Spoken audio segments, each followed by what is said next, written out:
Hello friends, আজকে আমরা বানাবো ম্যাঙ্গো চিজ কেক।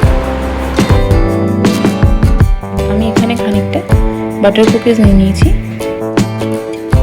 এবার এটাকে ভালো করে গ্রাইন্ড করে নিতে হবে।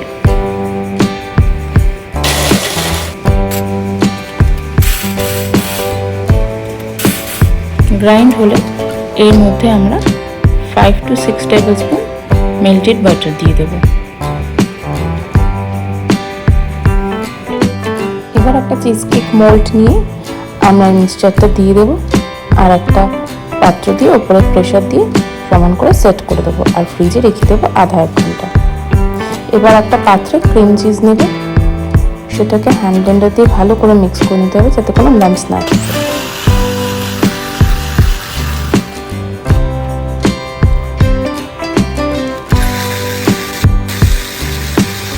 ভালো করে মিক্স হয়ে গেলে তার মধ্যে দিয়ে দেবো কনডেন্স মিল্ক। এরপর আবার একবার ভালো করে ব্লেন্ড করে নেব।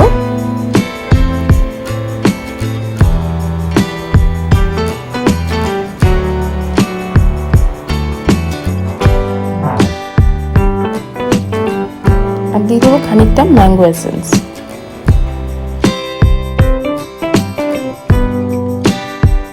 এবার খানিকটা হুইপড ক্রিম দিয়ে আমরা আবার ভালো করে মিক্স করে নেব।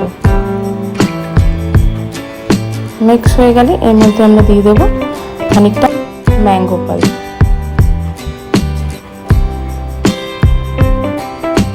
এবার আমাদের চিজ ক্রিমের মিশ্রণটা মোটামুটি রেডি হয়ে গেছে। আমরা যেটাকে সাইডে রেখে একটা ছোট পাত্রে খানিকটা নর্মাল টেম্পারেচার জল নিয়ে নেব।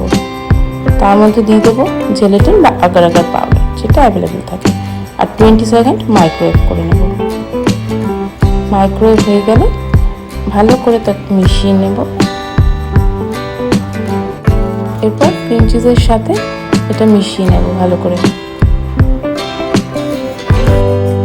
এরপর ফ্রিজ থেকে কুকিজের পাত্রটা বের করে আমরা ক্রিম চিজটা দিয়ে দেব।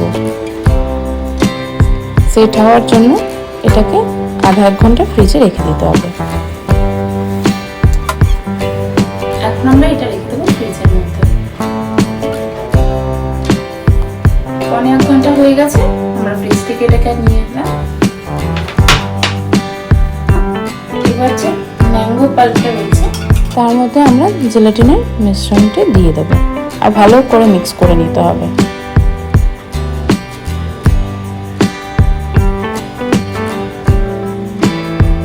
আর দিয়ে দেবো সামান্য ম্যাঙ্গো এসেন্স, যাতে এটার ফ্লেভারটা আরও ভালো লাগে। আমাদের ক্রিম চিজটাও সেট হয়ে গেছে ফ্রিজ থেকে এনে। এর মধ্যে আমরা ম্যাঙ্গো পাল্পটা দিয়ে ওভারনাইট ফ্রিজে। গুড মর্নিং বন্ধুরা, এখন সকাল হয়ে গেছে। আমাদের চিজ কেক আমি ফ্রিজ থেকে বের করে নিয়েছি, এখন আনমোল্ড করে দেখাবো। আমরা একটি গ্লাস রেখে তার উপর চিজ কেক মোল্ডটা রেখে দেবো, আর ওটাকে উপর দিয়ে প্রেস করলে বেরিয়ে আসবে আমাদের চিজ কেক। দেখুন কি সুন্দর চিজ কেকটা বেরিয়ে এসছে। আরও একটু ফ্রেশ ম্যাঙ্গো দিয়ে আমরা এটাকে গার্নিশ করব।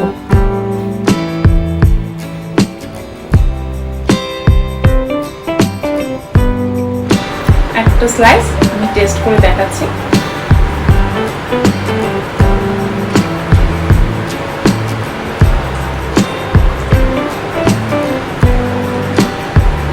Just wow,